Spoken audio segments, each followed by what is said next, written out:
As most of you know by now, I was relatively recently adopted into the self-proclaimed cult of Homestuck, where we would all sit around a green fire and talk about spurb, trolls, and Toblerones. For non-Homestuck viewers, this just means I got into Homestuck. There's a lot to talk about when it comes to this enormously fascinating 15-year-old webcomic, including all of the odd and nuanced concepts I mentioned previously. While these are all interesting and have been talked about at length by several creators far more competent than me, there's been one question specifically that's been gnawing at the back of my own brain. One that's been lightly following me like a heart-formed brain ghost as I engage myself in fandom concepts with a decent heap of more depth to them. It's a question that has followed me since the very moment I first learned of troll romance and attempted to vaguely apply it to my inexperienced knowledge of human interaction on the whole. It's something I wanted to tackle for 8 months now, and I'm only at this minute writing myself into a dimly lit corner about. It's the title of this video. So before I drag out this monumentally pretentious intro out any longer, let's ask the question you came here for. Did Homestuck predict QPRs, otherwise known as queer platonic relationships? First, I'm going to explain these concepts for those who don't know, or to those who do know and don't exactly understand what vague-ass point I'm trying to drive home here. Queer platonic relationships are defined by Wikipedia as intimate relationships between significant others whose relationship is not romantic in nature. Now, that's a pretty solid definition to begin with, but there's definitely a little bit more to explain here. QPRs are a lot more self-defined and flexible than the idea of a standard romantic relationship. They're inherently boundary-breaking, destroying the concept of what we as a society expect relationships, whether platonic or romantic, to be. Because of this, QPRs are really difficult to define and similarly complicated to explain. You could probably understand why trying to explain a committed, long-term relationship with varyingly consistent similarities to standard romantic ones that completely lacks that seemingly fundamental romantic aspect, especially to people who haven't been introduced to more unconventional queer concepts, is incredibly difficult. So, for the purposes of keeping this video relatively focused, I won't be covering the vast intricacies of the concept. If you think you get it, cool. If you don't, I implore you to do your own research and see what conclusions you can come to on this complex concept. For now, let's move on to the silly diamond thing.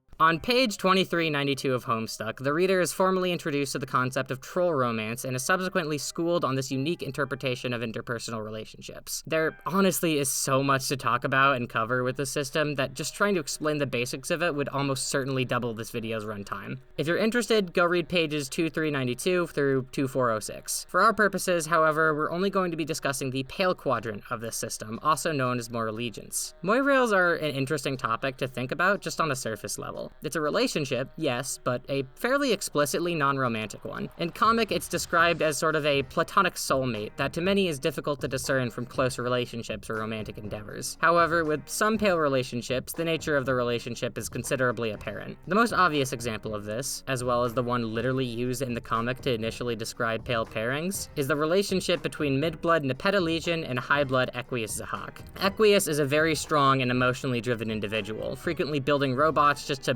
beat the ever-loving shit out of them. Nepeta, on the other hand, is a very relaxed and happy-go-lucky troll, spending her time doing more passive things like drawing and hunting animals as a blood sport.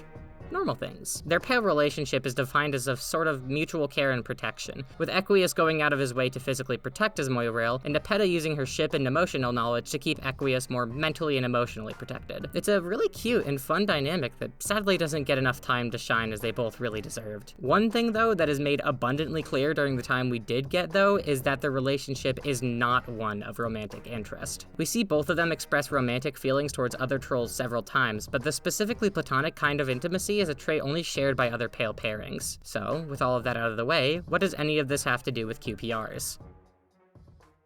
To anyone that hasn't fallen asleep by the long and arduous ramblings I've made about queer relationships and Homestuck, the connection I'm trying to make here is probably pretty obvious. Moirails and Homestuck are extremely similar, if not the exact same as queer platonic relationships in real life. The similarities are so numerous, in fact, that taken away from the context surrounding Homestuck as a comic, it almost feels intentional. Like QPRs were blatantly used in troll romance as a way to further elaborate on possibilities between interpersonal relationships, and to break human standard norms not just out of of the comic, but in, with humans learning about these various systems as the comic progresses. That would all make sense if this comic wasn't written in 2009 by a something awful forums user. When put into context with Hussie's statements out of comic, it becomes incredibly clear that no, moirails were not meant to be some insanely boundary-breaking bullshit. In fact, at the time Hussie was writing stuff like this, he seemed to have the opposite kind of opinion on the subject, viewing it as more of a front for sci-fi romance comedy instead of the genuinely interesting deep dive we've come to know it as today. Hussie essentially made a complete shot in the dark for sake of a joke and accidentally struck directly on the mark to a real-world concept that was, in all fairness, incredibly niche at the time. In fact, queer platonic relationship was a term literally only coined that year,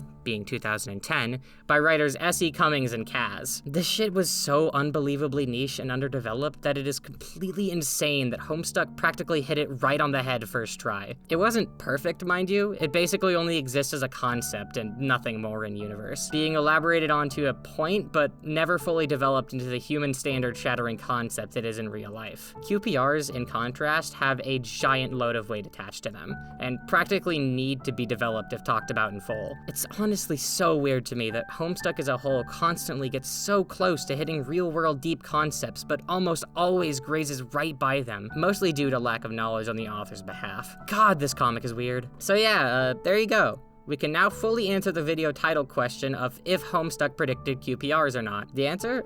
Yeah, kinda. This weird, shadowed minigun rampage of a comic accidentally hit a fucking bullseye on a real-world relationship concept and did it because the author thought it would be funny.